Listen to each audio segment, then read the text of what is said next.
Hello everyone, Man Adventures here, and it's time for the cool board. That's right, we're back for Season 3. I know you've been waiting for a while for it. I've been waiting a while for it. And it's time to get exciting. It's time to get cool. Or is it time to get uncool?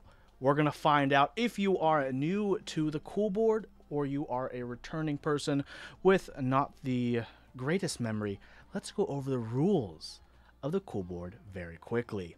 For the cool board, as you can see on the screen, we have 4 distinct columns. From left to right, we got yikes, meh, cool, and wow. Yeah, you have to use jazz hands when you say wow. And these are up here because today I think it's important in our community that we assess different keyboards, key sets, concepts, and switches to really think about, is that actually cool? Because there are some things in our community that are unique, special, but kinda yikes. And on the other hand, there are things that are nerdy, weird, but kinda wow. And we're gonna talk about those today. Today's the first episode for Season 3.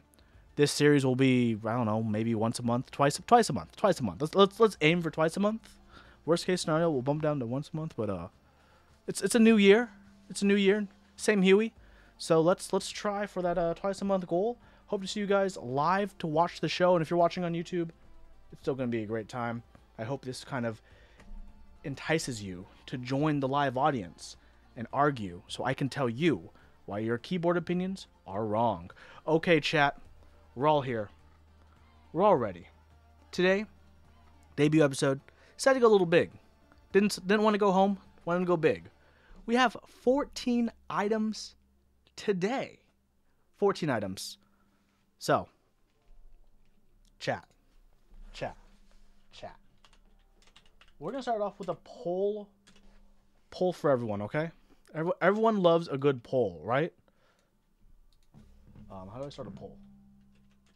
There we go. Pick a number, baby. Wait, I can only have 5 responses? Okay, that's not going to work. This isn't going to work, everyone. We're not doing a poll. Just kidding. That was totally scripted. Okay, first one in the chat that's giving me a number between 1 and 14. And we're going to start with that. Let's go. 11. AjoFlo is quick on the draw. He is ready. We're going to count down. 1, 2, 3, 4, 5, 6, 7, 8, 9, 10, 11. The first item on the cool board for 2021. Couldn't have picked a better number, AjoFlo. Our first item is the Jane V2CE. It is a aluminum TKL full Kobelco 5052 aluminum case, a 6.9 degree typing angle. Nice.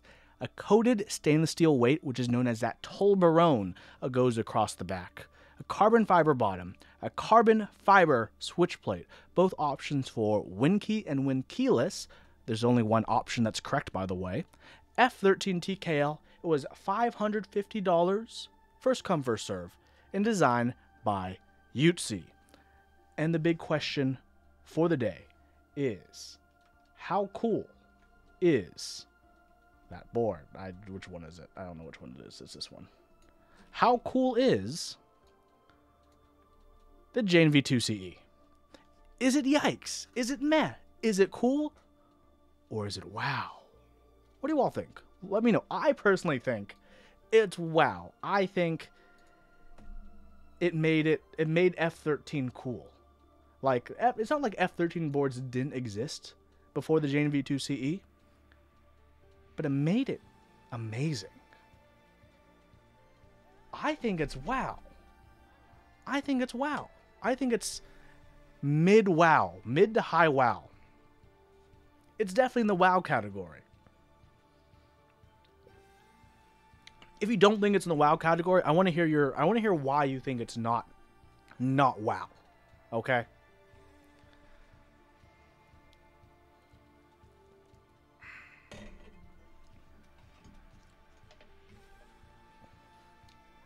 I think it's more than 50% shipped. I think it's closer to like 85% shipped now.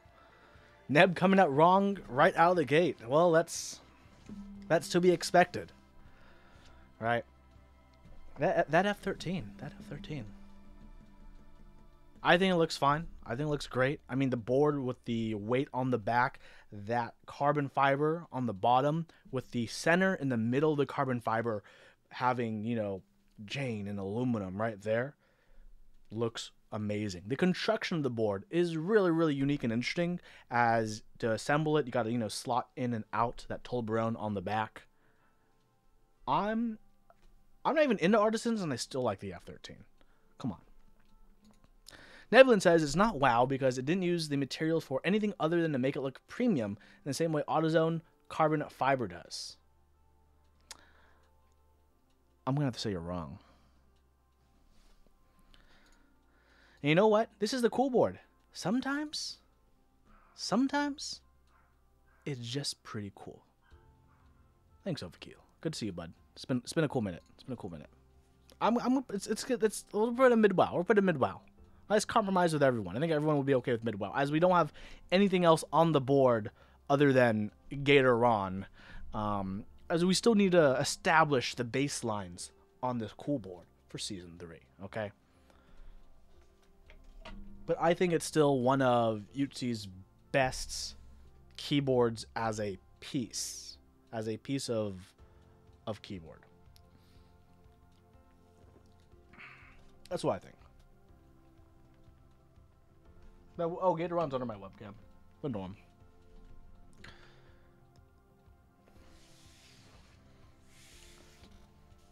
Iterative isn't a bad thing if it's done amazingly well. And I think, even as something iterative, it's done amazingly. Okay? So, who's ready for our next item? Are you ready for the next item? I think I'm ready. Unless the fat lady is going to sing, I think we're ready for our next item. I don't think anyone will have major complaints for this. Okay? I'm going to pick the next item. What's the next item going to be? The next item for today is going to be the Duck Octagon V3. It's a 75% board, 6061 aluminum, 11 degree typing angle, which is standard for pretty much all Duck boards. Has an, quote, MX reinforcement plate available in stainless steel, aluminum, or plastic. In the group I posted, it didn't really say what kind of plastic. It really just says plastic. It was limited to 100 units, first come, first serve. Full RGB LED underglow through those beautiful side and front diffusers. $350. Not too bad. As you can see, a beautiful photo credit by those users. I just grabbed their photos off Google Photos. What do you guys think? Duck Octagon V3. How cool is the Duck Octagon V3? It's not yikes. It's definitely not wow. It's definitely not wow. Okay? I'm not a big fan of that particular style of 75% layout, to be perfectly honest. I think in terms of 75% layouts, how well were the LEDs diffused? They were competently. They weren't perfect, but competent. That's what I think. And so I don't think it's yikes. I don't think it's wow. I think it's probably mid or low cool. I don't think I'd be too crazy about seeing a Duck Octagon V3 at a meetup. Hello, Basics. Great to see you. Basics, what do you think about the Duck Octagon V3? Is it a cool board? I think it's low, mid, cool, maybe. That's what I think. What's the chat think? Lack29. Low, cool, 10 strong. Did not age well. Flow RGB is meh. Interesting. Basic build is low, cool.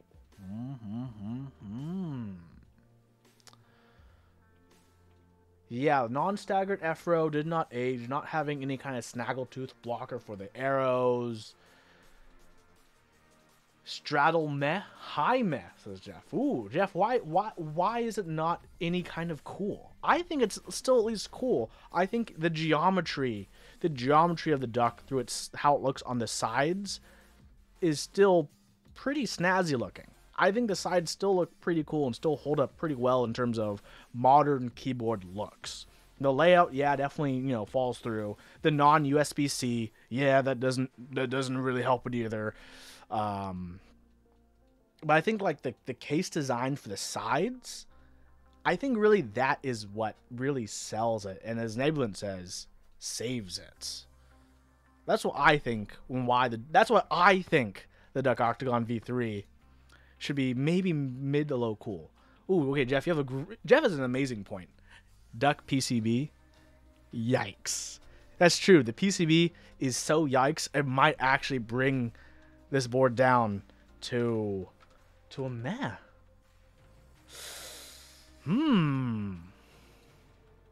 That's a hard one. I've never had any issues with my duck packaging, and I've received one duck board, 2 duck boards. Mool between meh and cool. High meh, you change your mind. I still think low cool now. I don't think mid cool, even low cool. I think low cool is an acceptable place to place the Duck Octagon V3. Just like pretty low on the cool side of things, right? It's not. I think for now this is fine. I think for now this is a okay place. Okay place to be. Okay.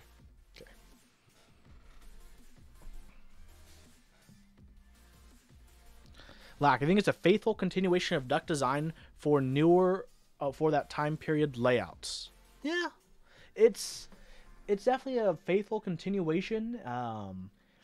In my opinion, in 2021, the only part of duck designs that for me really continue to sell is the overall look of the board, which is like those sides, back, and fronts.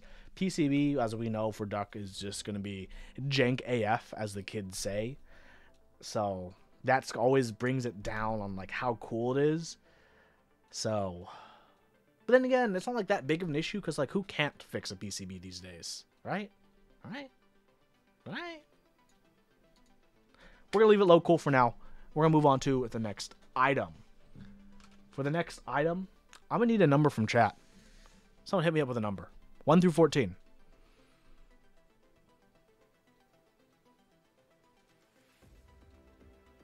1. That was fast. Okay, we're going straight for numero uno up top. Funny enough, it was originally Duck Octagon. So we're gonna go one number down. The next item that we're gonna be talking about today is the Canoe Gen 2. I got the price wrong. Don't worry about this. It's a 65%, has RGB per key, QMK support, separate caps indicator light, feet for raised typing angle, which I'll go over in a little bit, between 6-point unknown degrees and 7-point unknown degrees. It's a gasket mount. It was actually like $285-ish plus shipping. I don't know. I had $375 and $388 for limited. I think that was for another version that they had. And it was by Percent Studios. Yeah, some people later, after I finished this slide, sent me their invoices, and some of them had for like $280. So the price is lower than this as well. But how do you guys feel about the Canoe Gen 2 versus the Gen 1? The Gen 1 had that very, very iconic notch on the top left, and for the most part, they've kind of gone away with that, which for me is, you know, that's how I feel like. I feel like the design got worse in terms of the actual aesthetics of the board. It might be a better typing board. It might not have a shitty PCB anymore. But I feel like they didn't improve on what they should have improved, and they took away what made the Canoe special. They had such a great design with the Canoe 1, the Gen 1, I guess what we can call it now. But they kind of just threw away. Right, they threw the baby with the bathwater. That's the right saying. And because of that, I it's not wow. It's not yikes, I guess, but like it's not cool, right? If you had to compare a Gen 1 and Gen 2, Gen 1 would still in looks maybe be cool, right? But it's lost its way. I think the canoe has lost its way. And which one's the canoe? These are also small. Is that one?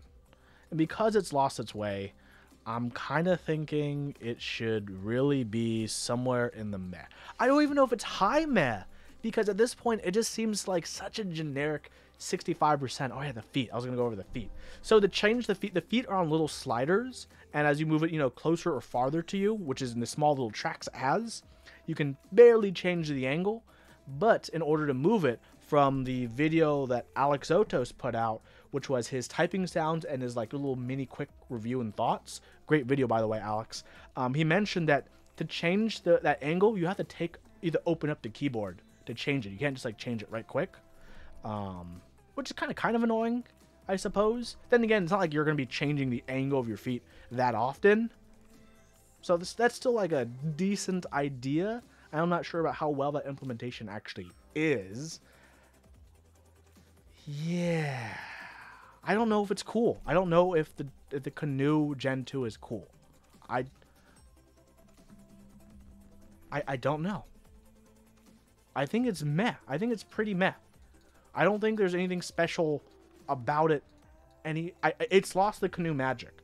I think like most of us can agree the Canoe Gen 2 has lost the Canoe magic. It's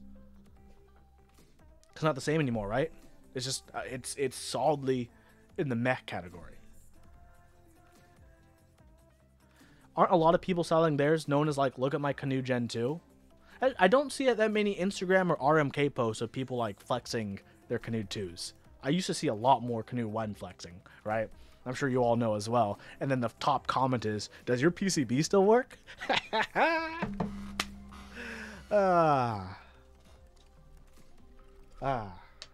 Never gets old.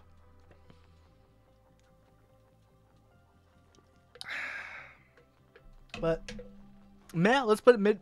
What do you guys think? Mid meh, low meh, or high meh? Like, how meh is it? Is it like a truly... Yeah. Lac29 is reiterating on their low meh. Nebulant board is low meh. Retine01 mid meh. Jostrich it's the true meh. Ooh, Xnonix. It's a high yikes. Okay. Xnot. Why is it high yikes? Actually, I don't personally think it's yikes, but I definitely want to hear why you might think it's yikes. That's is it because like in losing its way it brings it down from it actually just like, are you analyzing it on the fact that it also lost its identity? Like that itself is more damaging than what the board is? I think I can kind of see that. Nebula, I think it's a disgrace to the brand akin to Gray Studio doing the Think. I'm kind of warming up to that line of reasoning where like the board itself is just meh, but the idea of how they got there is really yikes, because it's like kicking the ball in your own goal instead of like, going forward and, trying to make the next goal and trying to get the next point, right? It's like going backwards. I don't think the board itself is like super bad. Probably not. I haven't used it.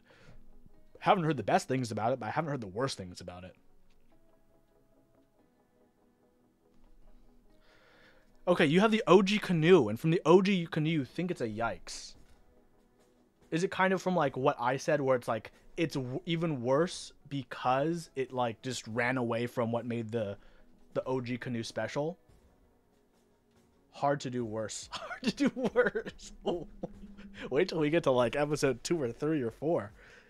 What's an example for proper yikes? Don't worry, Sarvo. You'll know when we get there. I don't think we'll get a proper yikes this episode. We'll see. I don't know. So what do you guys think? Is it high yikes? Is it low meh? Is it just in that line in the middle? Is it yeah mics?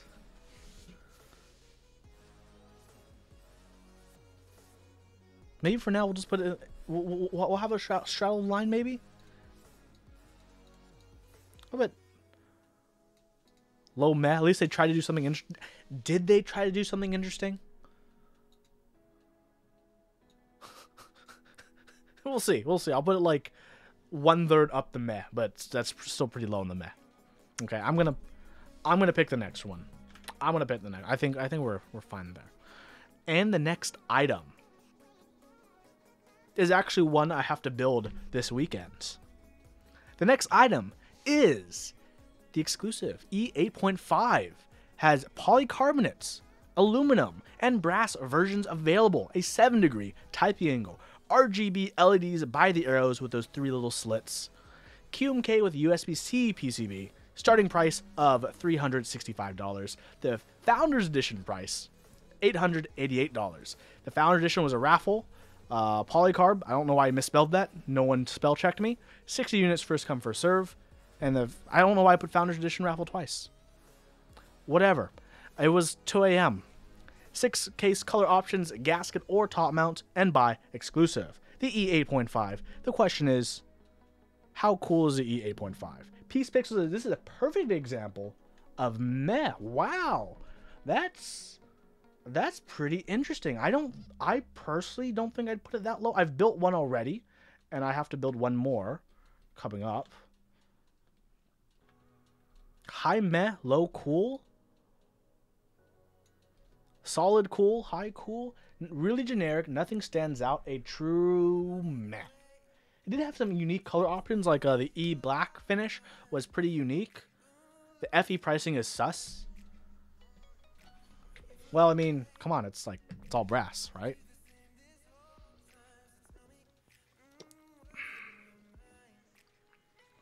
This is cooler than the J, not as iconic. That's a weird way to say I'm wrong.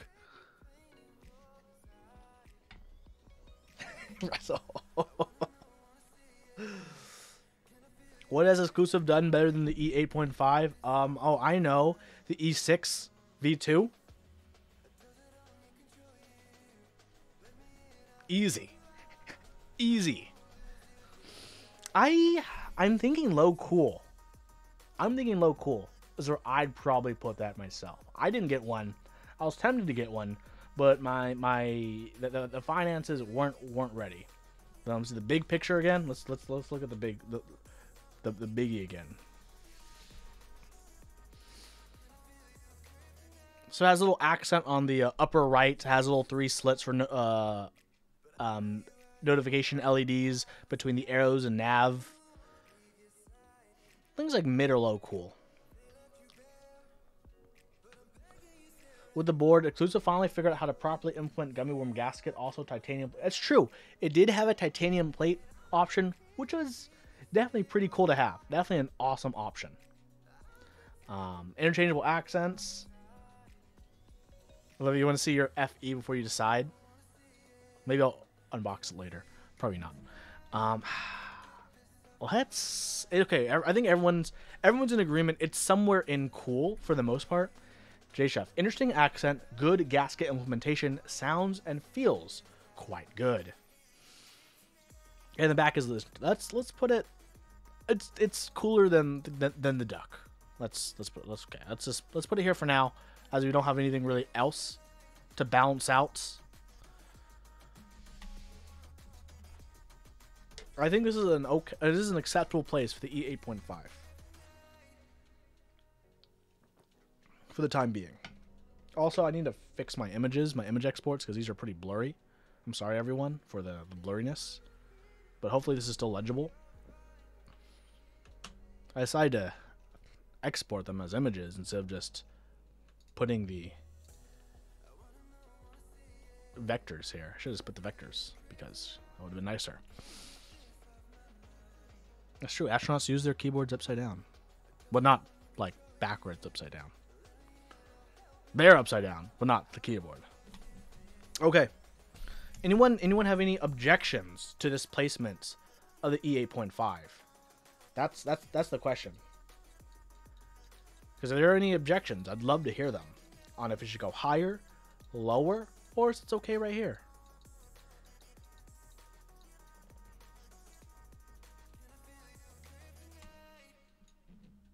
It's good there. I think this is mostly a fine place. Maybe it may adjust when we have more items on the board. But hey, this is episode 1. We got a lot to go through. Okay. The next item is something I will let chat choose. You guys can't read this. This is all too blurry, isn't it? Are any of these legible for you guys?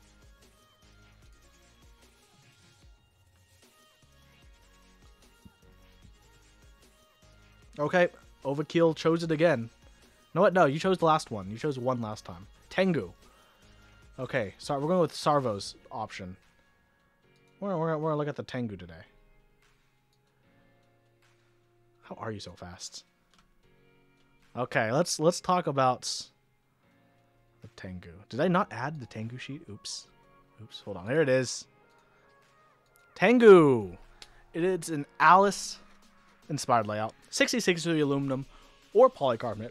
7-degree typing angle, 21mm front height, brass weight, gasket-mounted plate, via compatible PCB, $450, and designed by Finder Works. How cool is the Tengu? As you can see on the red keyboard, it has those interesting little like cuts on the back side. Makes it easy to grab, I suppose. It's interesting. It's definitely an interesting board. I'm not sure how I feel about those side cuts. Part of me likes them. Part of me thinks they're a bit odd. The front does have a small swoop as well, as Nablint mentioned. So how cool is the Tengu? How cool is the Tengu?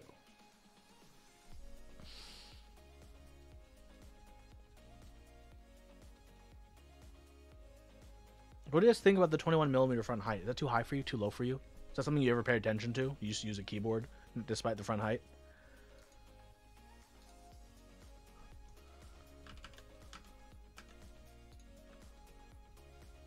Cool, says PR. 10 is probably your favorite Alex remix. Nablint is about average. I think among... I mean, I have an Alice, an actual Alice. I have a Nunu. I have a... I have LZ Physics, but not that relevant. I have a Rukia. I have an Osa. I don't know if I'd choose the Tengu over any of those boards that I just mentioned.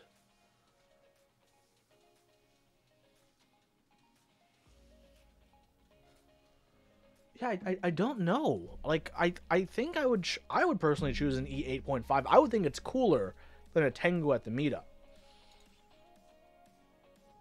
Cause, my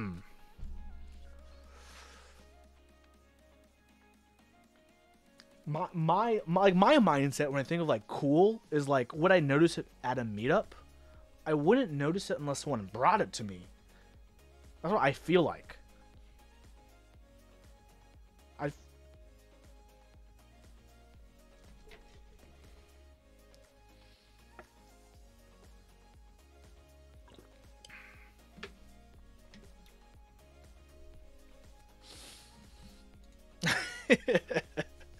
Oh, kill! Bring out the maths. Okay, 10. You look for a Tango at a meetup. Gog, you take it over a few of the I guess E8s I mentioned. What y'all think? It's cool. I think for the most part everyone says it's on the cool side of things. But how cool on the cool side of things?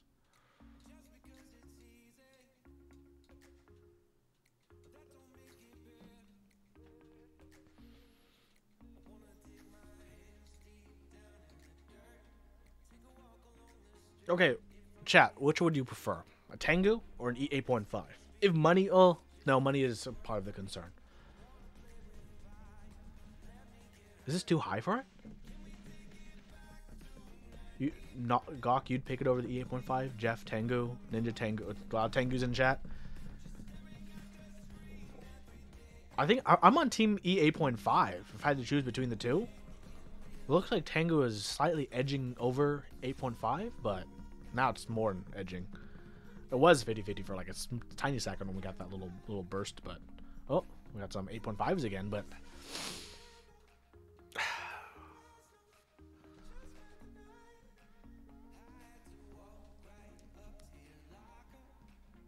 Y'all really like the Tengu, huh? I think both are pretty good boards. If I'm perfectly honest. Neighborly did choose the 8.5 or the Tengu, but the gasket and the finer design. What do you define as the finer design, Nebulant? That's my question. What do you define as the finer design? What about the Tengu is finer? Has, you know, more significant figures than the 8.5. More significant figures, metaphorically speaking, as I'm sure they both are machined to the same significant figures, which is probably 1/1000th of an inch. They are both boards that look different to other boards of their form factor. That's true. For TKLs, E8.5 is distinct. I don't know, is Tengu that distinct for Alice's? Be the sides, okay, I guess just the sides is really it, right? Impulse bought Tengu. Is Tengu USB-C? Yep, it is. It's pointed and the side proportions. You know, you've Tengu's USB Mini, says Nebulant. What does my slide say? What did I say in my research? My research says just a VIA compatible PCB. I don't know.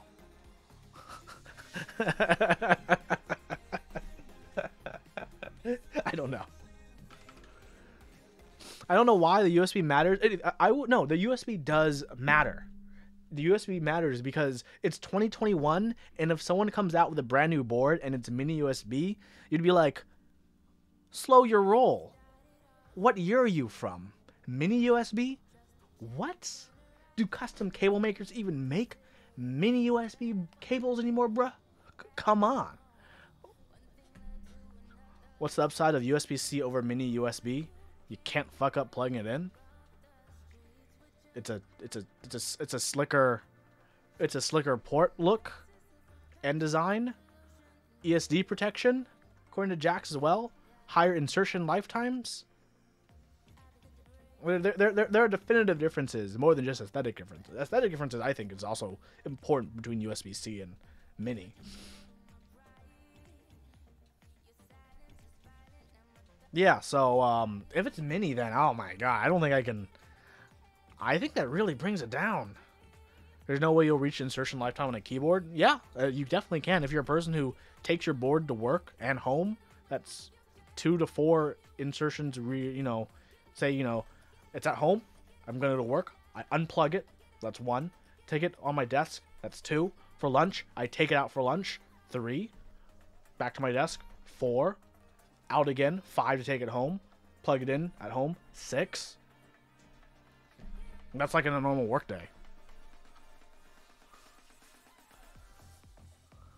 Plug it in, plug it in. I'm gonna leave it below the E8.5, because I don't think it's cooler than the E8.5 right now, Jeff. Or if you bought a used board and the previous owner inserted cables like a Gorilla, that has happened. Some people out there, you know, man. Good thing I forgot the username. You guys see that Bauer that was on sale, where the USB port all around it was just complete, like the Cerakote was all just fucked up because that person was like just slamming that USB-C without aiming. You guys remember that Bauer? And that's Bauer sold for a lot too. Like holy moly. Like Trotamonte. Hold on. What? Crazy. Yeah. If it's mini, it's not going above E8.5. No way, Jose. Jose, no way.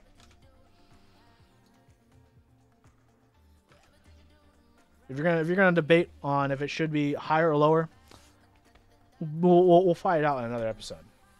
But for now, I'm gonna need another number between 1 and 14, baby. They're right, Tan. That Bauer's only like 2-3 months after ship. Number 11. 1, 2, 3, 4, 5, 6, 7, 8, 9, 10. We already did 11, so we're gonna do the next number after 11, which is 7. 1, 2, 3, 4, 5, 6, 7. Okay, number 7.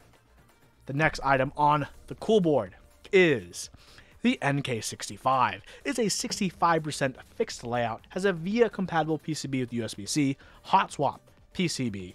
Includes a cable and a case with your purchase. Has per key RGB, plate mounted stabilizers, which are included, 8-degree typing angle, a silicone dampening pad. It's a modified top mount, has a seamless design, which means you don't see any screws on it at all, unless you take all the keycaps off. It's a polycarbonate entry edition or an aluminum edition. The entry edition, $95. Pretty low. The aluminum edition was $185 with another $10 for the E white. It's by Novel Keys. It has sold like crazy. The B stocks were sold of this board. Like friggin' B stocks were cheaper than $95 for a board that was functional and maybe had 1 or 2 small cosmetic defects. You buy this, you give it as a gift to like your younger brother or something who's gonna like, you know, eat Cheetos at his desk. Fine, cool, whatever. How cool is the NK65? Has it brought a new revolution for intro people to our community? As Lack29 said, is it the poker of not my times, but of these times? Is it the poker of the new generation? Is it cool though? That's the question. Is the NK65 cool? I mean, thank you so much for that tier 1 sub.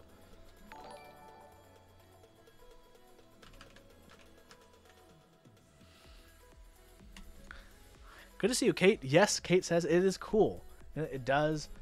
Good value is not equal cool either. It's cool for now. If it's cool, it's low cool. Wow, because it impacts the market by a ton. I think, well, okay, we all know it's not yikes, obviously, right? It's probably not meh. I think it's somewhat cool. I think what Mike has brought to the table makes it really cool. Like, without the NK65, do you think KBD fans would have considered the KBD 67 Lite? Do you think TKC would have considered their Portigo? And do you think OmniKey would have considered the Bauer Lite? Do you think any of those would have existed without the NK65? I don't think so. Maybe those were in thoughts long time ago, but I don't think those boards would have really come at this timeline. Maybe they would have.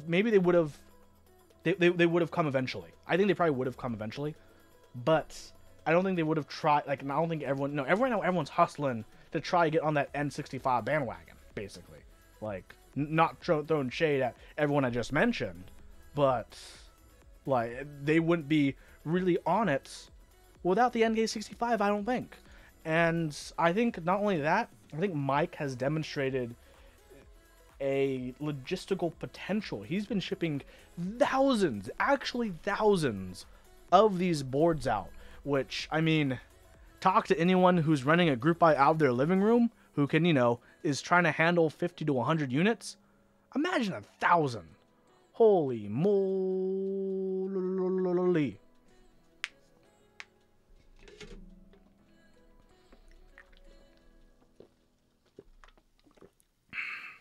So, I think it's cool. Where is it? Oh, here's a teaser of the other boards coming up too that we'll be talking about today. So, get your arguments ready on why some of these are cool or not. Howdy, new types. Good to see you. But right now, NK65, okay. NK65, I think, is cool. So, as the high-end enthusiast, like, I have an NK65. I'll have a review either by the end of this month or sometime early to mid next month, depending on how my other reviews go. So I will have a review. Honestly, I still think it's pretty cool from use. I've had mine since like early December, and I've used it on and off in my rotation since then. And you know, like, it's still a board that I would use on a rotation. New types, thank you so much for that subscription, for that tier 1 for 7 months now. Thank you. But yeah, like I said, the NK65 might not have been the first, but it did it the right way at the right time to push things forward. I'm gonna say it's cool. The question I have to ask for everyone is how cool. I don't think or know if it will. I don't know. I don't think it'll cross to the WoW category. I don't think so at all. But I think it's cool. I think what it is a good idea.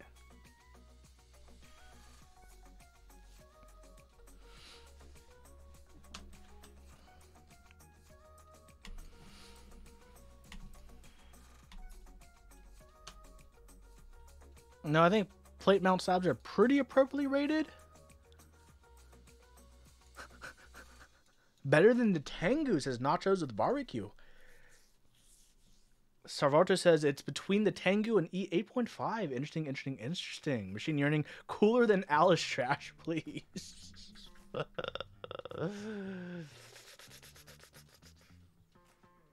Interesting. I think it's cool. It's somewhere in the cool. The question is, where in the cool is it? Oops, I just make it bigger by accident. Yes, I did.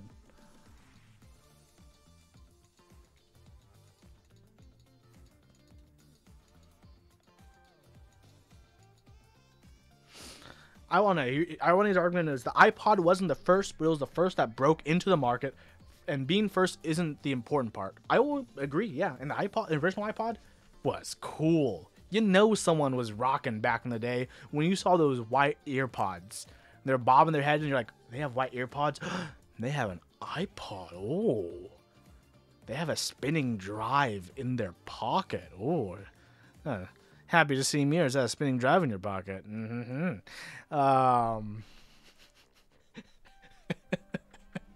sorry. Oh, okay. Well, it's cool. It's cool. I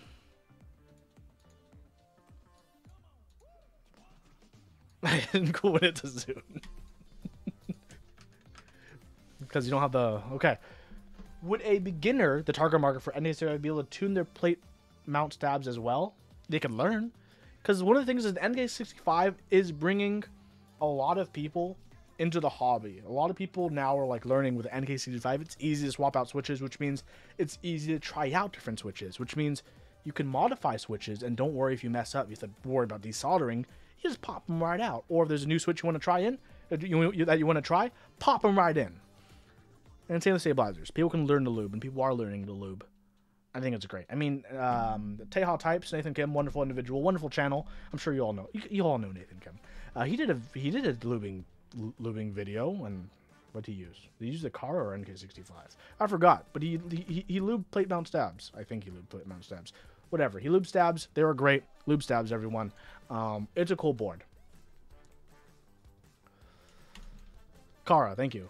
Thank you, Sarvo. Maybe I'll do mine with the NK65. Gotta balance it out. Okay, for now. Because I think the NK65 is like the next spark. Like the Poker, you can definitively say the Poker 2 was a spark in this hobby. In that generation of enthusiasts. I think the NK65 is a spark in the hobby for this generation of keyboard enthusiasts. I think in 1 to 2 years, when we have new design, when we have designers and artisan people and other people go on, like, you know, Keybcast, Top Clack if they still have guests, my whatever interview show I'm working on when I interview guests and stuff, and when someone asks, "What was your first board?" I think a lot of people in a year or two will say, "Oh yeah, my first board, it was the NK65," and I think that's cool. I think that's cool. So, I'm gonna put it cool. I'm gonna put it here for right now. I know you guys want to argue about it more, but we have a lot more. We've only gone through 1, 2, 3, 4, 5, 6 items, and we have 14. So we go to the next item while we listen to some funky music. Okay, I'll let everyone in chat, what do you guys want to talk about next? Which keyboard? Which of these boards of keys would you all like to talk about next? There's a few good ones here. A few bad ones here.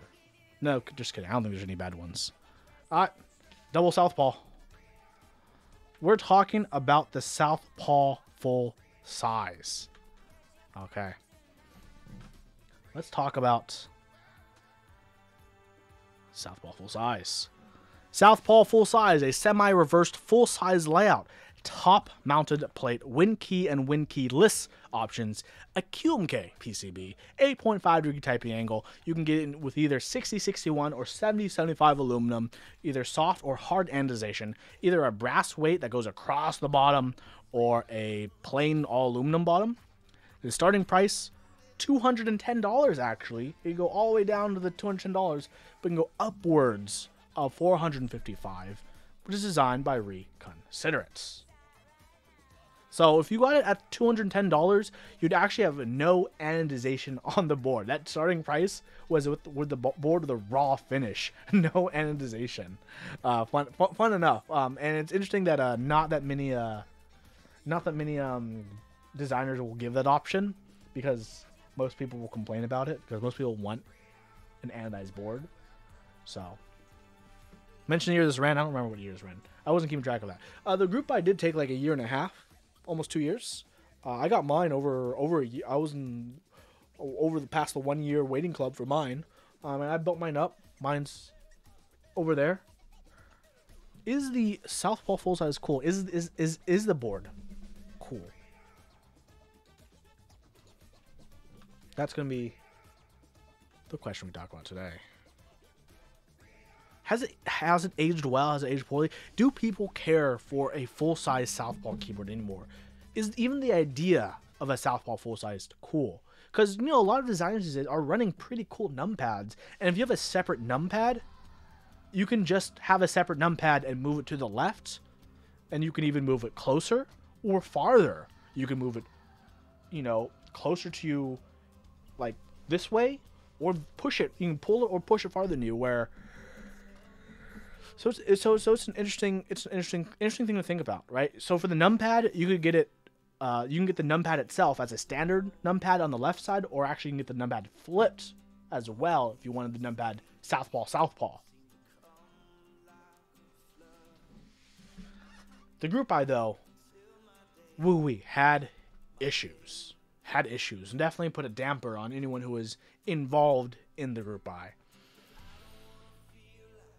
But yeah, how cool is the Southpaw? Look at, we got some mixed opinions.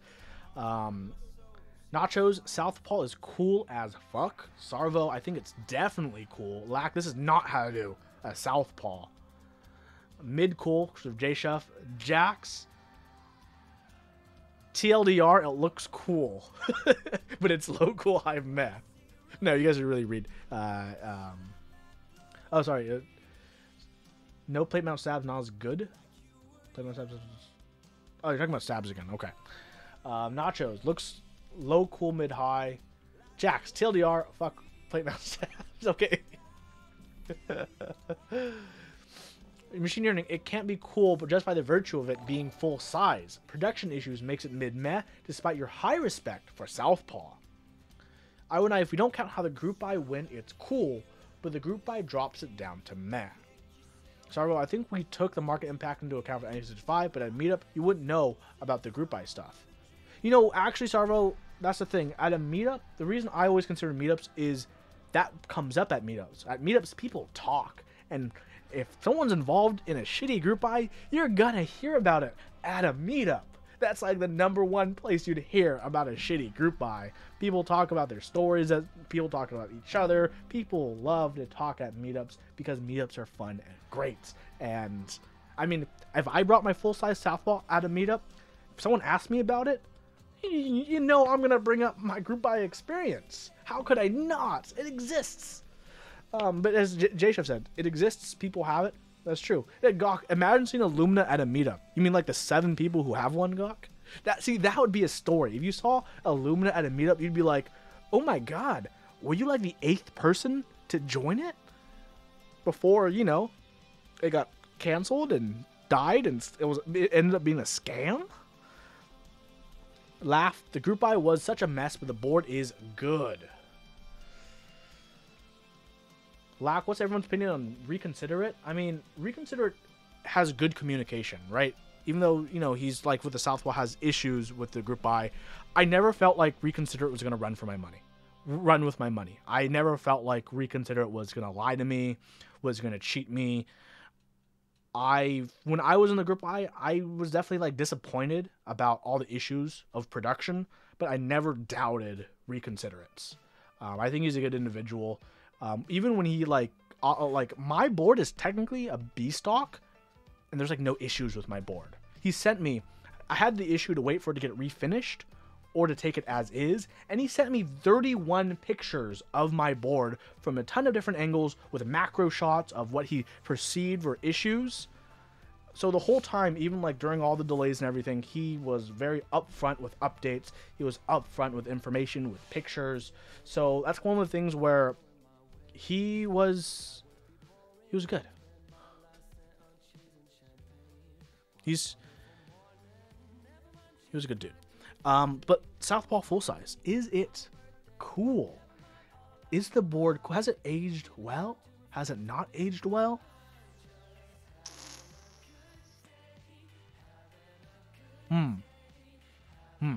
I'll admit I haven't used my Southpaw full size in about 2 months. Just straight up haven't. I have a lot of other boards I want to use and have used. J-Shuff is in the Yes, it's cool camp, while Nebula is in the Nebula and Lack are in the high meh or meh. I Southpaw and full size means double cool. Nachos cool. Laughmaster, which has probably the best Southpaw full size images in our community, says it's cool. Machine Yearning, meh. So everyone's pretty split between meh and cool. Interesting. Maybe it's just it really is the line straddling board for the episode.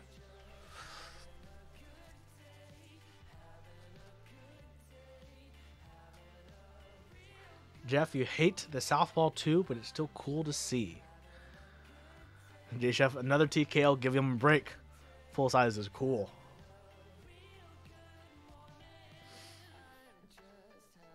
It is unique. Are there really any other Southpaw full size that are like chunky, big, aluminum?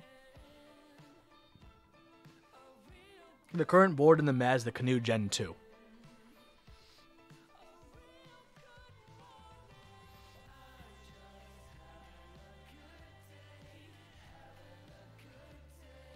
You know what? I'm gonna put it low cool. I'm gonna put the Southpaw low cool. Okay, everyone. Here's the big debate: Southpaw full size or Duck Octagon V3. Okay, which do you think is cooler? What tells a better story? What is a nicer treat on the eyes? Octagon. Okay, everyone's there. Octagon it is, everyone. Here we go. It's been decided. Like this. I think only J-Shuff is Southpaw by 2 miles. This is not a question. Ooh wee. Duck is cooler. No 1800s on the list for today, but stay tuned for future episodes because we will be covering potentially anything and everything. This episode is just keyboards. Next episode will be just key sets when we get there. But let's look at the next batch of keyboards. I need a number between 1 and 14, everyone.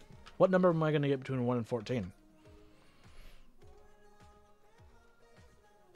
4. Okay. Wow. We got a double again.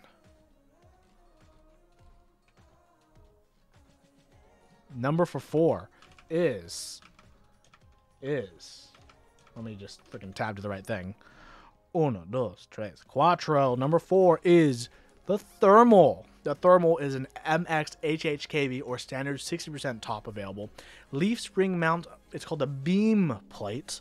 Solderable and hot swap PCB options via compatible PCB, of course. 8-degree typing angle. In switch RGB LEDs. Torx screws. Manufactured by RamaWorks.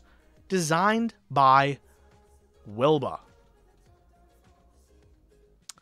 How cool is the Thermal? Someone, where's Poner at? Where's Kate at? How cool is the Thermal? We've got a lot of, I think, either High Cool or WoW, right? I think everyone's for the most part pretty loving the idea of the thermal. Cool out of 10, high cool or low wow. It's pretty cool. Very cool. Got calling out 10 beaches.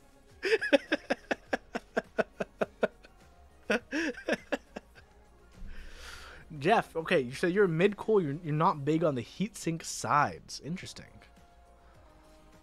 Maybe while you don't love the design, you think it's a work of love with some big names and cool features that really set it apart.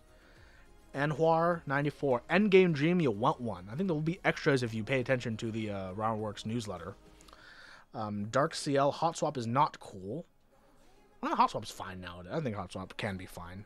But there's a solderable version. Just get the solderable version if you don't like Hot Swap. Evaluate it on the version you'd get, if you'd get it.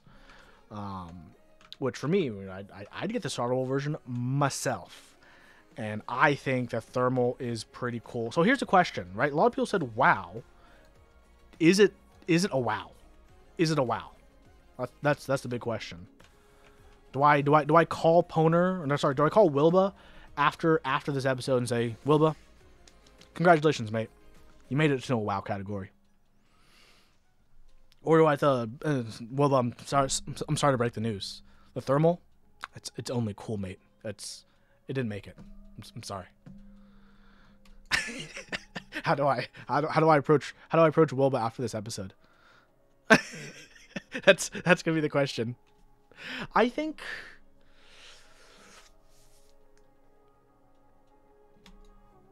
it is the first production leaf spring. There have been DIY leaf spring plates before this, if I recall, but I don't think there's any in like a group by production environment. I hate on the space for the large side chins just fall in the same place. But yeah, except this looks nice. except I think it looks nice. The space side chins were just like empty planes of nothingness. Maybe that we should yikes. It's just to mess with Wilba. Keep telling people not to test his PCBs. Low wow is a unique design that isn't for everyone, but it's going to catch your eye. You see a thermal, you know what it is. Says I1I. Captain Lazyman, thermal is overrated. Definitely a statement piece by Peace Pixel. I think it's one of those things where this board is, at the minimum, extremely high cool because it is recognizable anywhere and everywhere, right? Whether you're looking at it from the sides, head on, up top, you will know it's the thermal, assuming you know about keyboards. And there aren't many boards that really are super identifiable. Like everyone likes the meme, right? It's just a rectangle, right? This is an identifiable rectangle. This is a rectangle with features that you're like, oh yeah, you can pick out that rectangle out of a crowd of rectangles, right? This is not a needle in a haystack situation. It's the thermal. And I'm gonna say wow. I'm gonna actually say wow. I think the thermal's a wow. I think thermal's a wow.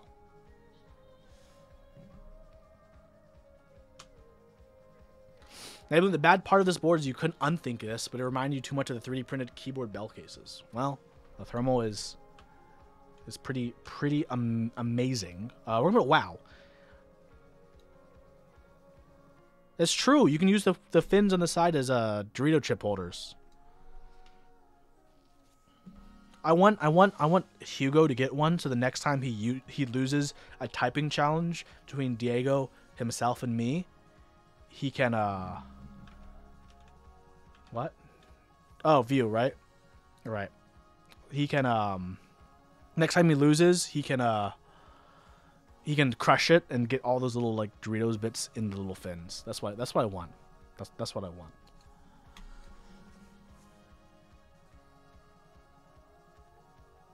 So, it's wow.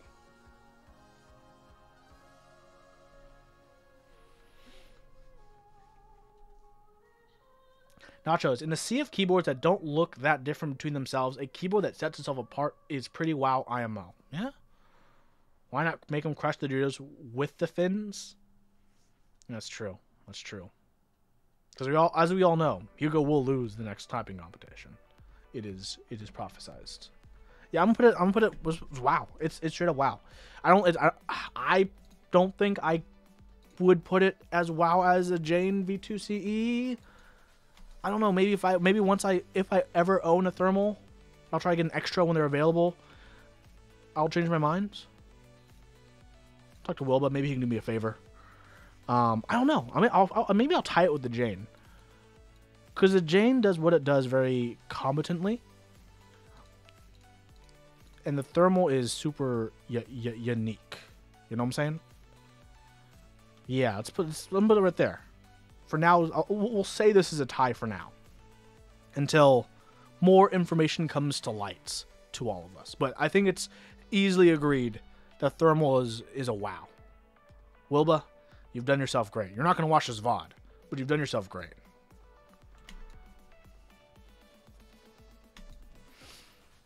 Okay.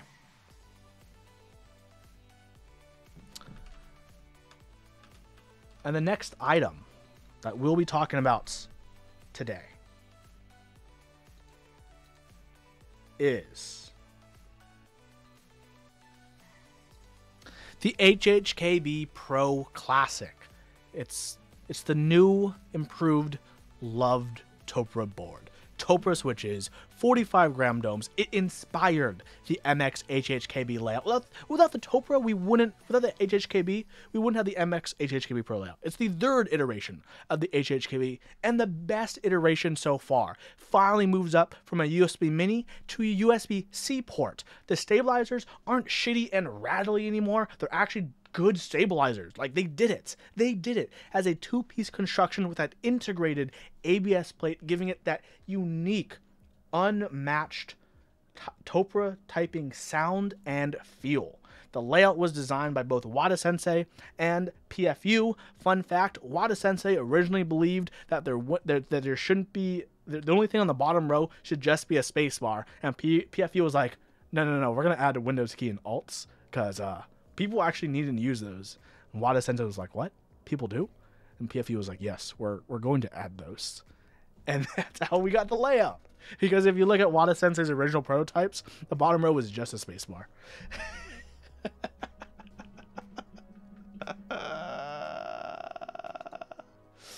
Does this inherit all the history of the HHKB? Well, that's for all of you to kind of decide against, right? This is like the newest generation of the HHKB, and does it continue to carry on the torch? I think it does. There's no reason I'd recommend anyone get a Pro 2 over an HHKB Pro Classic.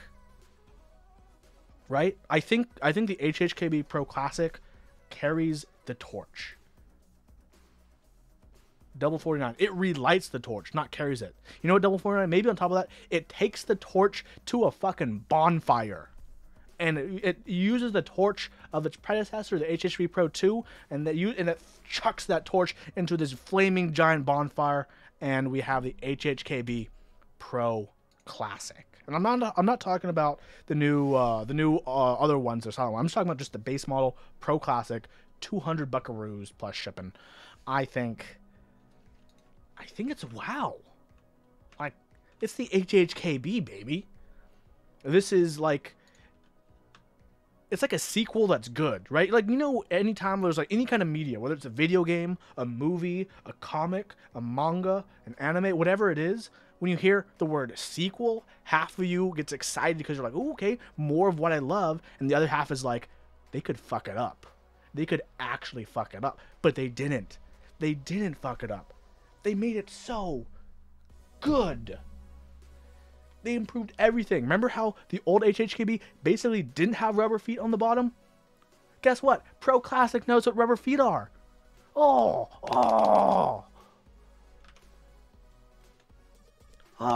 yes. So it's the Empire to Star Wars. Yeah, it's literally the Empire Strikes Back. Get the hat. Yeah, PFU has also been to meetups too, and for 2020, I was actually supposed to do a co-meetup with them. You know, of course, then COVID happened, which I'm still trying to get in touch with them. Hopefully I can do something with them for 2021. So if you're going to be in California for meetups, I might be doing something with PFU Fujitsu. So yeah, but I think overall HB Pro Classic, someone wow, it's undeniable. It's an icon in this community. People will still be recommending the HHKB Pro Classic when people say, I want to try an HHKB. If someone told me, hey Huey, I've been using MX for some time, but you know, people talk about Topra. I want to try Topra. Where should I start? HHKB Pro Classic. Just do it. Buy it. You'll love it. You'll like it. It's good. It's good for your health. Nevin, I hope you're able to fly across this country. That'd be hunky dory. Hopefully everything's safe. So I'm guessing no one's gonna fight me here. It's going into WoW. It's going in the WoW. And yeah. What's the downside of the Pro Classic versus older models? The only downside is the Pro Classic did take away the USB hub, but the old hub was like 0.1 or 0.5 amps per slot, and there's 2 slots, so you couldn't do anything with that hub. The hub was essentially pointless. On my Pro 2 that I have, I replaced the hub with a Hasu controller, so I can program it, and then I just got 3D printed covers to cover the USB slots. No one used the hub. Flash drives actually didn't work really well for flash drives, and only for mice. It only worked for certain mice actually. You could actually find a lot of situations where it didn't power the flash drive enough to get full speed and data because you're still going through the USB 1.2 of the keyboard. And for the mice, some mice wireless dongles aren't like the older ones weren't the low power standard yet, so they'd be like kind of like jittery. Oh, you use a YDKB, you're fine. Yeah. So it's WoW. It's a wowzer. It's a wowzer, folks. So, okay. Next, we're moving on. See, I picked all the good ones today, so the next episode, we can cover all the shit, all the stuff we got to shovel. Okay, okay, chat, your turn. Your turn, chat.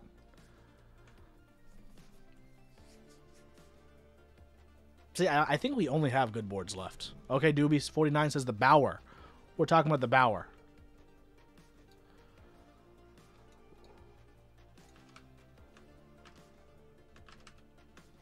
Talking about the Bower.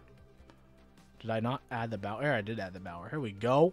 The Bower is a 65% wind keyless layout, has a fixed plate, 5-degree typing angle, has an isolation mount, Cerakote finishes available, VIA compatible PCB, brass, aluminum, polycarbonate, and palm plate options, 20 kits first come first serve, 20 kits raffle, 10 kits for Victory auction, $460 for the aluminum kit, $560 for the brass, designed by Omnitype, formerly known as Dixie Mech.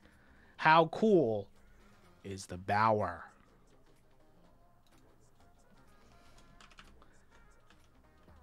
Is the Bower wow?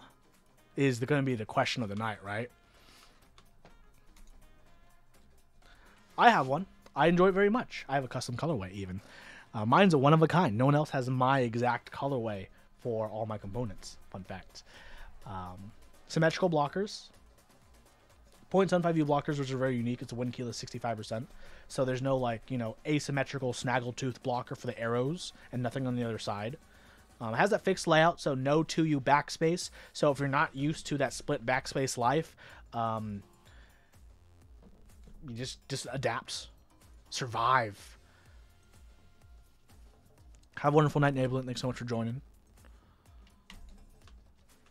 Zerp says it's not groundbreaking, but it's well designed. I agree. I think it's amazingly cool. But is it WoW? Would I consider it a WoW kind of board? Thanks, CRBLY. Bower. Come on, everyone. What do you all think? Cool or WoW? I want to hear reasons too. I don't want to hear like just it's cool. Why is it not WoW if you think it's high cool? Or why is it better than cool. Why does it deserve to be in one or the other?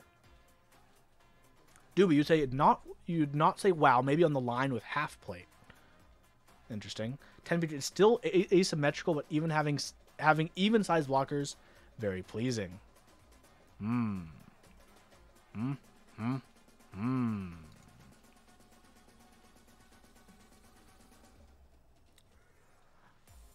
Chat is quiet. That means everyone's typing out their reasons. Everyone's sharpening their brain pencils. J-Chef, the curves, baby. Yeah, the curves are nice. They are nice indeed. Nicerino. I do like the aesthetics of the Bauer. I think the arches in the front and back are cool. I think the radii they use for the sides and the top work nice. Nothing is too sharp or too dull. I think aesthetically it's very pleasing. Doobie, it did 65 really well. However, limited units locked it out, but that's the norm for nicer boards. Nacho, somehow it's thocky while being gasket mounted, and that deserves a low wow. It's pretty easy to get a thocky sound with a gasket mount. That's not too amazing, I think. Low front height is a positive for 10 pages as well. Anwar, you think it's a little overpriced. That's why it's only cool. Jax, Bauer is wow because it's gasket that actually benefits from being gasket, if not overcompressed. The fact that V2 has a way to stop overcompression. Okay. When I low wow is peak design. Very clean design and symmetry. The entire guide was very sleek. Well, yeah, the guide was nice. Can't even see the bottom all the way to the bottom of the stream. Oh, I can zoom out.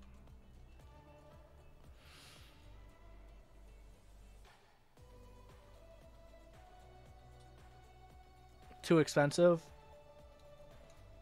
See, so here's the thing. Is something less cool because it's expensive? If you take cars, most Lamborghinis are pretty cool. Am I going to ever afford it? No. But does it price make me think it's not in, a category of super cool cars, depending on the Lamborghini model? They've had some misses, but for the most part, most of them are nice. Yeah, for me, I even like price aside, I think a lot of the price is justified to a degree for the Bauer. As Jax just said, it's distinct. Okay, you guys may disagree with me about Lambos, whatever, but my point still stands where I wouldn't dock it just because it has a high price if I didn't believe it was justifiable, to me at least. Like, I have a Bauer. I paid for a Bauer.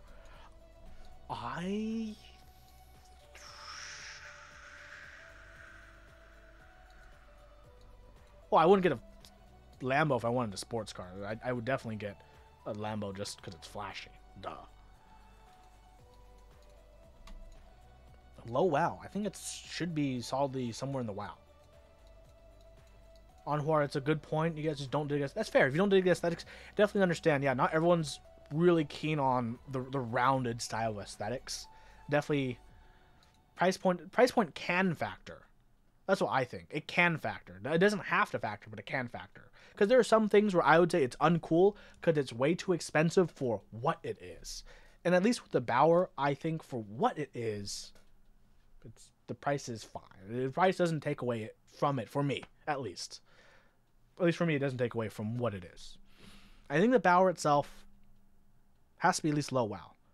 If the Bauer wasn't great in any way, I don't think Dixie would proceed with doing a Bauer line. I think he would have just done a 65% injection molded new design thingamablah, right? Because we know he's working on other designs already, TKL and 75%. But I think something speaks to the testament of the design of the Bauer, the reception of it, that kind of really brings it up. Like, there aren't many Bauers around, right? So if you saw one at a meetup, you'd want to check it out, wouldn't you? Wouldn't you? I have a Bauer, and I'd still want to check someone else's Bauer out at a meetup. I'd be like, hey, Bauer bros, yeah. Sorry, Bauer people, so I want to be PC here. Sure, for the price, the spherical quality made it past QC is a big detractor. You think it's high cool until the finish issues can be ironed out. Interesting. I had no issues with my finish. I think my finish was Was beautiful. Was great. Hello, Sake. Good to see you. I would know a Bower at a glance. I think the Bower is pretty distinct IRL. I'm going to put low WoW. I think I'm going to put low WoW. I don't know.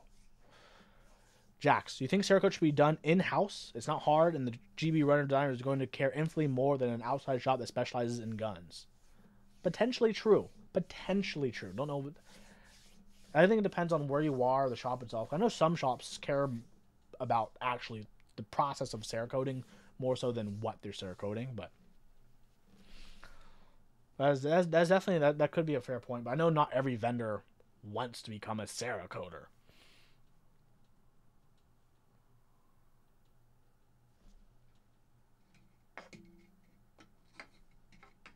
Just because it's easy and cheap doesn't mean it's something people want to do.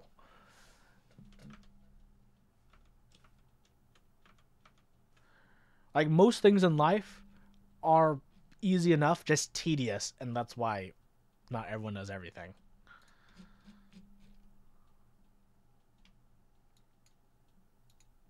Let's change the music to powerful. I don't know what that means. Oh my god, Nachos. That freaking... Every time I see the comments like that. Oh my god, that's loud. That's loud, sorry.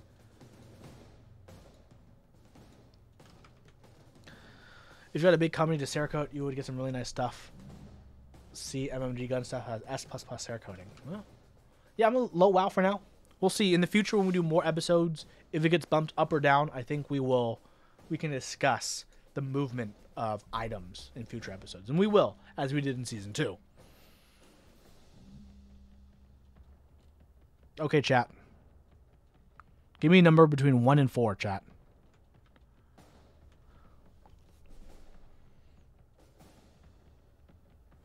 5. Good job, Apocalypse.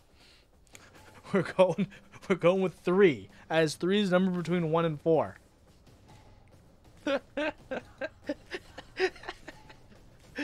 Okay, we're going to the Key Colt number 1 of 65. Okay, so this one is I know a lot of people are gonna have things to say. Key Colt number 1 of 65, revision 1. 65% with arrow blocker, 8-degree typing angle, 60-63 aluminum, brass plate and accent, gasket sandwich mount, leaf spring plate, PTFE plate alignment pins, via compatible USB-C PCB, $500 if you win the raffle. Designed and manufactured by Key Colts. What do you all think of the number 165?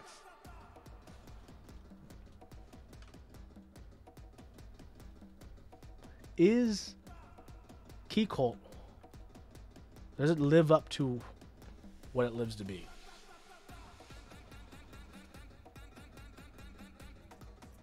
Yeah, they started making all of them in-house, basically. I think it's at least cool, somewhere in the cool. Is the 2 of 65? Oh, my bad. No, Zerp is. This song is not copyrighted, because I know it's not.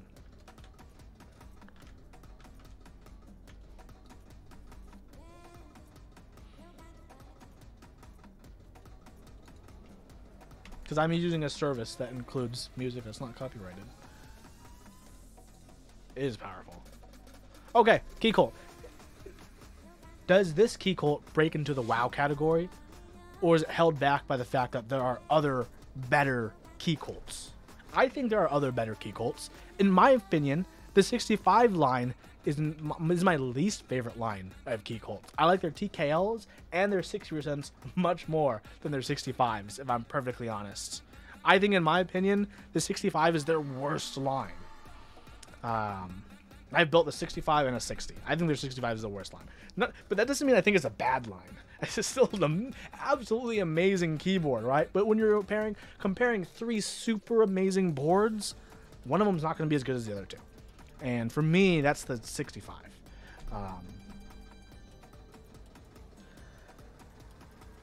That's kind of why I wanted to talk about the 1 of 65, because I feel like, as in my opinion, the worst Key Colt, it's still an amazing board, which is crazy to think about. Like, oh, it's only the worst Key Colt. Oh, by the way, the worst Key Colt might be a WoW on the cool board. Maybe not. Probably high cool. High cool, right?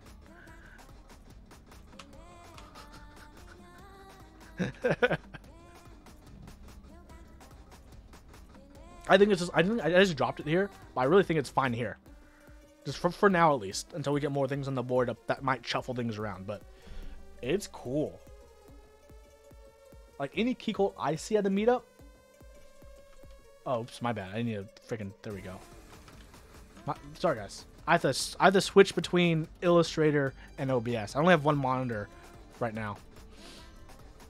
The Type Machina key cult were the worst key cult, but they had the best boxes, didn't they? Got him. Got him.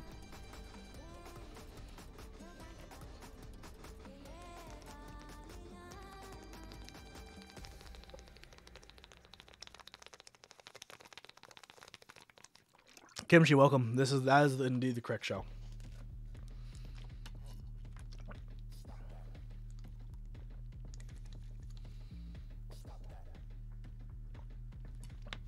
Well, I only have one monitor in this desk. My main desk has two monitors, but they're too far for me to see and use. Okay, well, yeah, I think everyone's in agreement. The Key Cult 1 of 65 is just high cool. It's the worst Key Cult, and it's still high cool. I mean, not counting the Type Machina Key Cults. I'm pretty sure Key Cult themselves want to forget about the Type Machina Key Cults. So, we're going to leave it there. We're going to leave it there. Despite the price, I think... Because, I mean, you guys have seen their... Yeah, sounds good. I think a 65 still sounds good, too. It's WoW for you, even with Switch. Interesting. You think everyone except Type Machina wants to forget about Type Machina? What an ambitious failure. I don't think it goes in the WoW category, just because I think the other layouts of of Key Cult are WoW.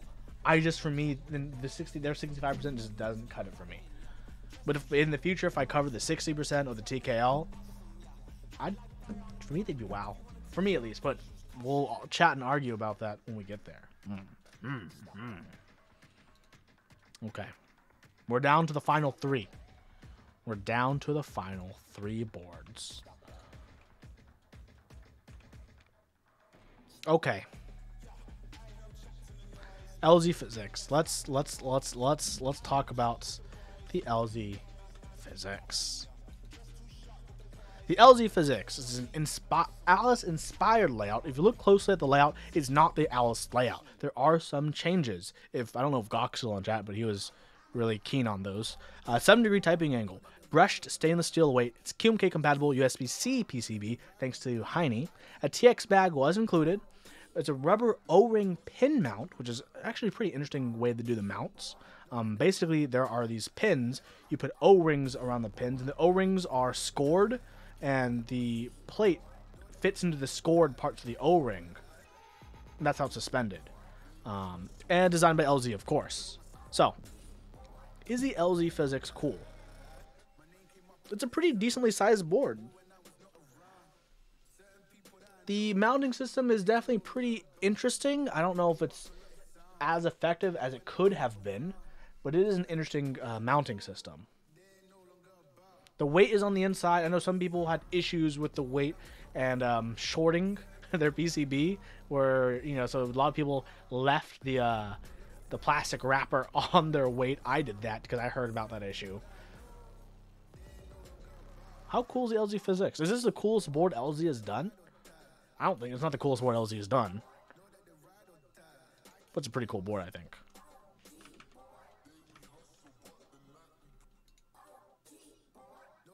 Interesting. I haven't tried it without my weight yet.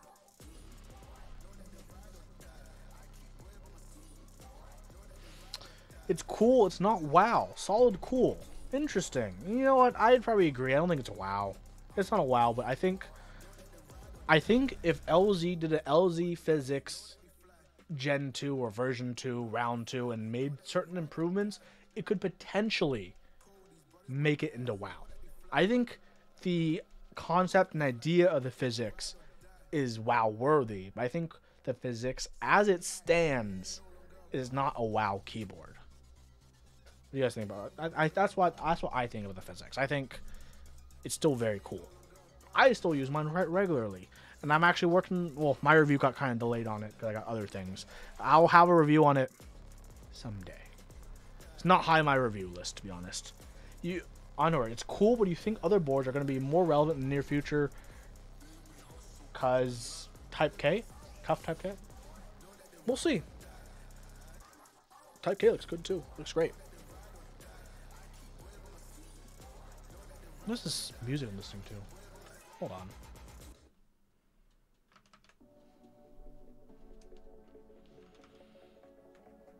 Yeah, let's put it mid.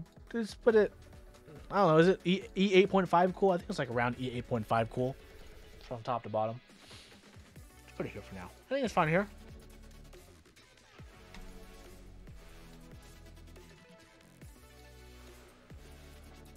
I think this is an acceptable spot for the LZ physics.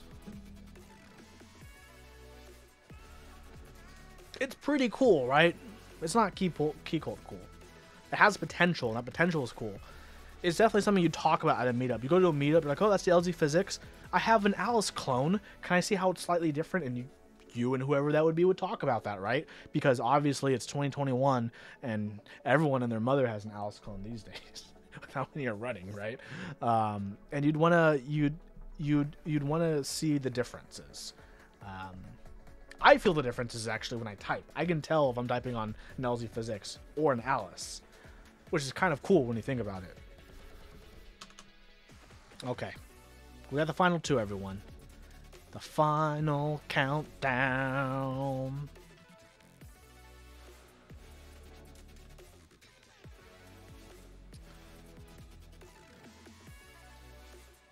We're doing the U80. The U80. Let's talk about the U80 right now. The U80 is a 7U TKL layout, 8-degree typing angle, 21.4mm front height, via compatible USB-C PCB.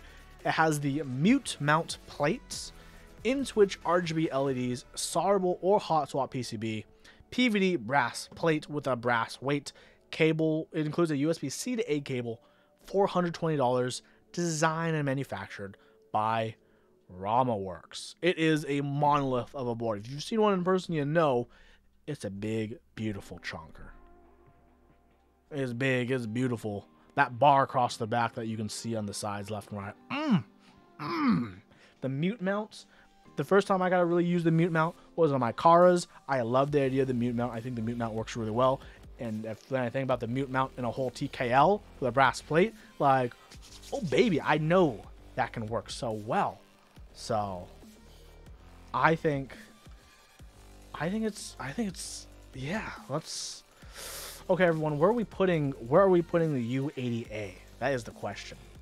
Does it make it into WoW category?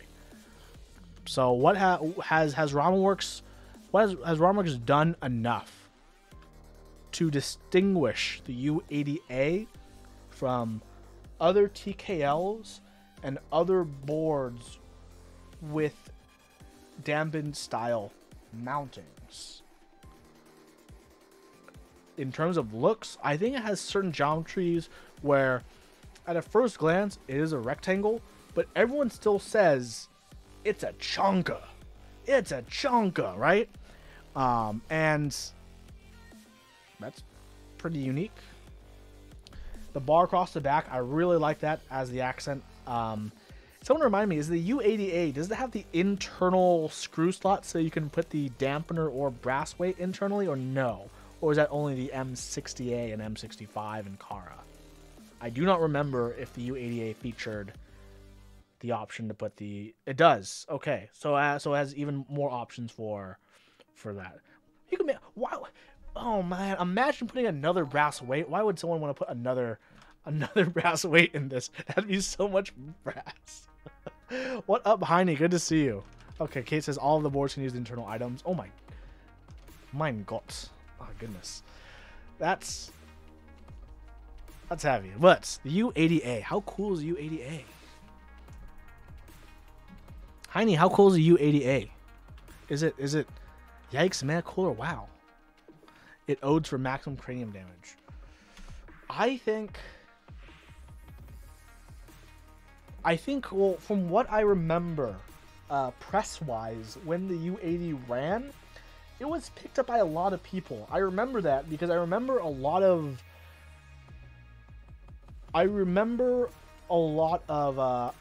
customer service related posts on like RMK on Discords with like the dumbest things of people like not understanding like how to put in hot swap switches into hot swap PCBs and like how to install stabilize. I remember a lot of dumb shit like that.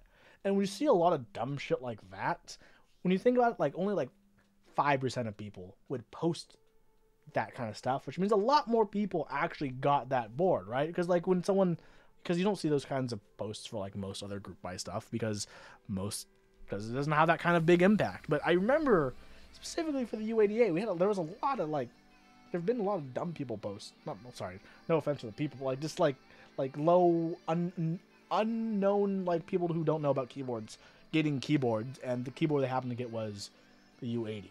I'm not sure how I had that reach, but I remember having that reach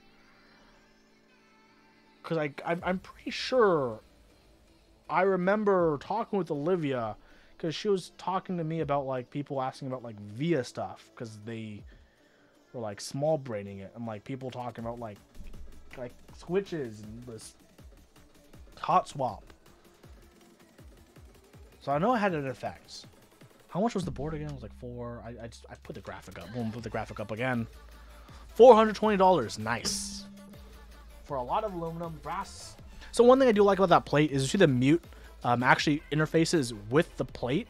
Like it's more than just the plate and PCB smushing the mute, right? You see the mute actually rise up in the third dimension, known as the Z-axis, into the plates to basically almost allow the plate and it to grab each other, which I think is better than like, because a lot of people who sell custom boards know like, oh, but the foam in between the plate and PCB. After using the mute on my car, I realized those will never compare to how the mute mount actually does its job.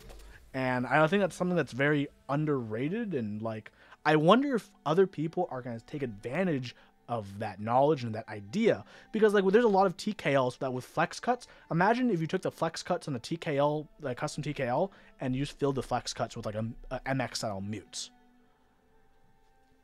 So I wonder if that's something we'll see in the future. I don't know, but that would be extremely cool. There are boards in China with the mute. Okay, cool. You take one look and you can tell it's a U80. So that's the thing. If you're strolling at a meetup and you saw a U80, would you be like, wow, you got a U80? Hell yeah. Or would you be like, that's pretty cool. Tell me about your U80. Or would you be like, it's a U80. No, you wouldn't say, man, it's a U80. I think it's wow. I don't think it's... Cool round board, keep walking. I know it's heavy. I remember it's being heavy. Low wow or cool or high cool? Hugo said wow when he tried. Well, Hugo also crushes Doritos on his board, so. You love yours, you have a lake. Lake was that the dark blue, right? The rich dark blue? Was that right? El Rahafi? Wow for beauty. Yeah, it's blue, okay. He broke the Eldritch seal on the key. That's right. That's right. Hugo and frickin' stickers. Okay, but I think we'll do something like this. Low wow, straddling cool. And depending on other boards that we talk about, may change where the U80 falls. But yeah, if it's high cool, it does beat the physics, because that's what I think. I don't know. I haven't had one. You touched one for so long. Heine, you believe it's lower mid cool on par or slightly less than the physics? Interesting. Oh, change scene. Sorry, I need to change the scene. Yeah, sorry. Thanks, guys. You take the physics or Tengu.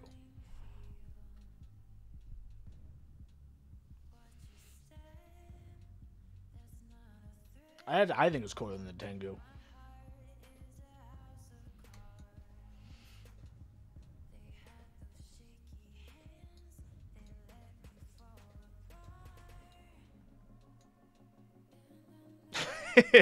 Object permanence. Hey, Heine's an honest man. Heine has his opinion. So Heine, why is it on par or slightly less than the physics? That's my question. Is it? Do you not think it's aged well as a board? You've touched a lot of nice boards. Trust you. Well, I mean, like, do you have like specific reasons other than you, or do you just not like it? Like anything with the design? Personally, the designs are not much for me. That's okay. That's fair. That's fair. So aesthetically, you don't really. You're not with it. Okay. Okay. That's understandable.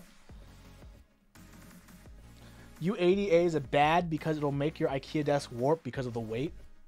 Well, that's why IKEA sells the separate. You can buy separate desk legs for your IKEA desk. That's why we put one in the middle. You don't only just have the four corners. You put one in the middle. You get lonely. You can wrap your legs around it at night.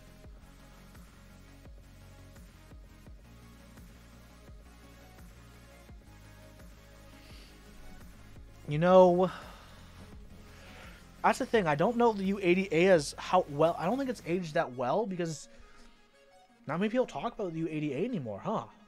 Maybe it's time Ramen works on a new TKL. U80A Sequence 2 ETA 2022. Well, they had a Sequence 2, right? Yeah, they had a Sequence 2. We're just waiting on that. U80 the size of a desk? Well, depending on what country you are, you could argue it is. I think it's gonna be. I think it's pretty high cool, mostly because I don't think it's aged super well. I'll be definitely interested in seeing one, checking out a keyboard. I don't know if I'd be super wowed about it, but maybe for me, it's just I don't have that recency bias of experiencing one, or even someone mentioning a U80 TKL for a long time. I haven't heard of the U80 TKL other than researching this for like over a year. I don't think I've actually seen those three alphanumerics in that order: U, 8, and 0.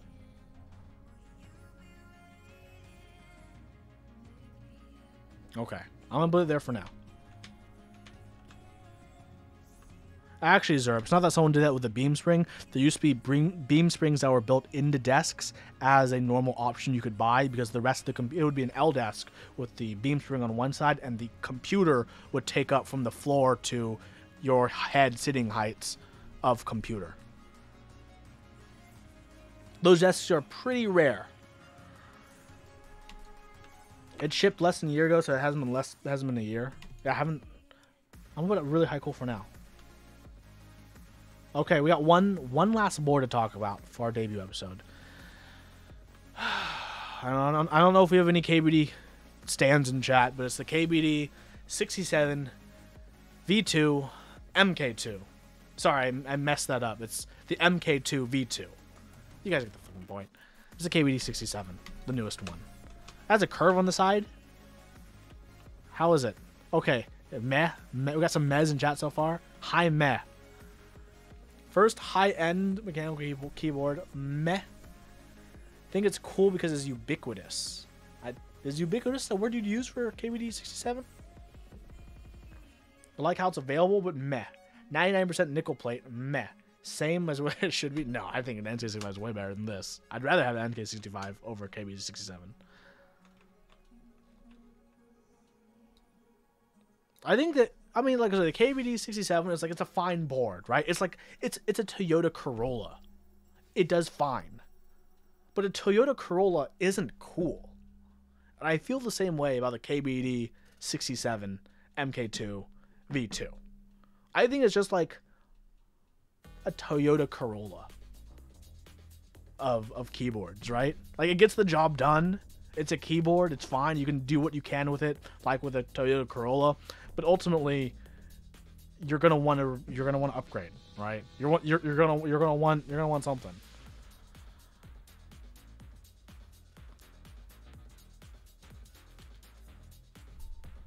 The board is the shit if you just got into keeps. Just like a Corolla would be the shit if you just turned 16 and you just got your driver's license.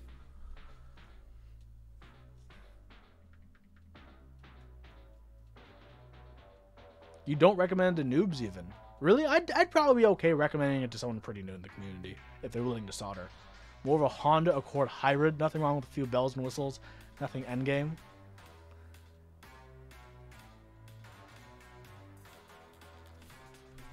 Thank you, Heine. This isn't what is a cool board if you are new. This is the cool board.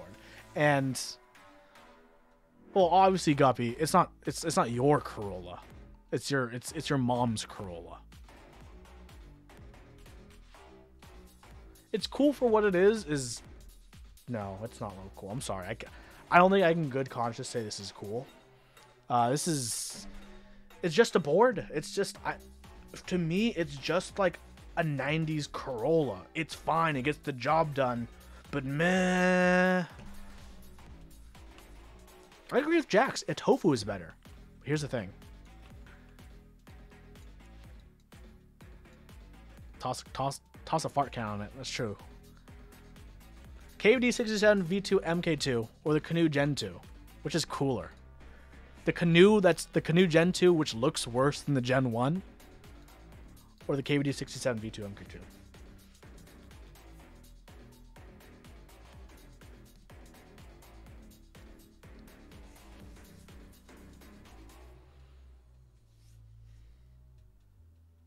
Someone who see, Zerp, that's the thing. Those people, I don't think those people would go to a meetup. I think they would just get the KVD 67 MK2 V2 and just be basically done with keyboard, so to speak. And I don't think they'd be like getting deeper as an enthusiast if they have that mindset. Maybe KVD 67, maybe it's just like, maybe it's the Beetle of fucking keyboards. I hate the Beetle. Hate the bug. Ugh. No, that's too mean. I don't think it's that bad.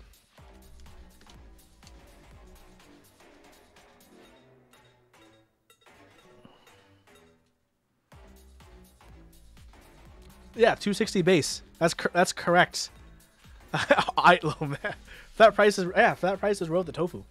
Yo, this is the wrong audience for that board. Well, don't worry. That's why this show we bring out all sorts of boards. Okay, before you know, we'll even be bringing out 40%. See what I did there? That's called foreshadowing. Double foreshadowing.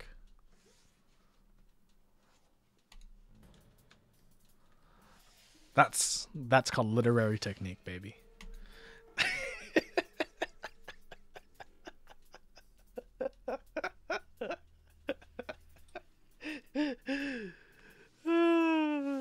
Okay, well, I'm going to put it below the Canoe Gen 2. Okay, so, obviously, this is the first episode of Season 3, so we don't have much on the board yet, but we will soon. Every other week, there's going to be a new episode. Every other week, so every episode, I'm going to be switching between keyboards and key sets. So next episode is going to be key sets, and we're going to be talking about if certain key sets are cool or not. But today we talked about 14 boards. Taking the top places, we got the Jane V2 CE and the Thermal, followed by the HHKV Pro Classic, followed by the Bauer. Then moving forward, we have the U80A and Keycolt 1S65. Below those, Physics and E8.5, NK65 below that, Tengu below that, Doug Octagon V3 below that, Southpaw full size below that, and down the meh, Canoe Gen 2, and KVD67 MK2 V2. And of course, in the wowest, the most wow, we got the Gatoron. How could you say no to this? You can't. You can't.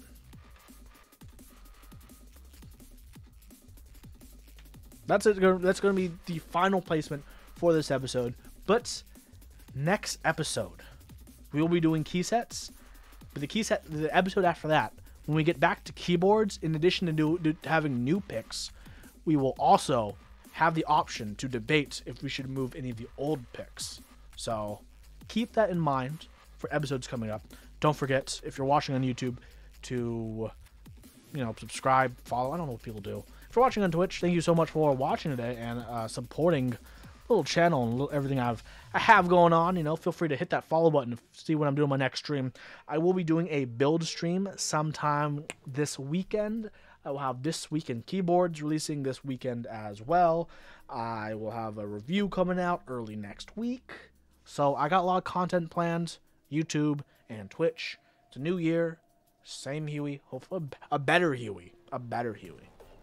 Well, with all that in mind, thank you everyone so much for watching the stream today. Hope you all have an absolutely wonderful morning, afternoon, evening, and night. I'm Man of Interests, signing out.